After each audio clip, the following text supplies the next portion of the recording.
கர்த்தருடைய பரிசுத்த நாமத்துக்கு மகிமை உண்டாவதாக. மத்தேயு 6வது அதிகாரம் 14வது வசனம் 15வது வசனம். மனுஷருடைய தப்பிதங்களை நீங்கள் அவர்களுக்கு மன்னித்தால் உங்கள் பரமபிதா உங்களுக்கு மன்னிப்பார். மனுஷருடைய தப்பிதங்களை நீங்கள் அவர்களுக்கு மன்னியாதிருந்தால் உங்கள் பிதா உங்கள் தப்பிதங்களையும் மன்னியாதிருப்பார். இன்றைய நாளிலே இந்த வசனத்திலே பார்க்கிறோம், மன்னிப்பு என்பது நம் எல்லோருக்கும் அவசியமானதாக இருக்கிறதை நாங்கள் பார்க்கிறோம். மன்னிப்பு என்பது நம்முடைய வாழ்க்கையிலே, நம்முடைய சுபாவத்திலே வர வேண்டியது ஒன்றாக இருக்கிறது.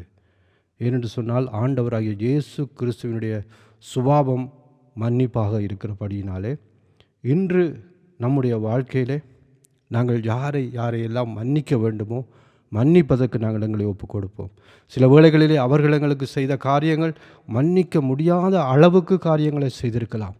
ஆனால் ஆண்டவராகிய இயேசு கிறிஸ்துவின் சாயலை பார்த்து, அவர் செய்த காரியங்களை பார்த்து நாம் எல்லோரையும் நாங்கள் மன்னிப்போமாக இருந்தால் நம்முடைய தப்பிதங்களையும் நமது பிதா மன்னிப்பார் என்று வசனத்தில் சொல்லுகிறதை பார்க்கிறோம்.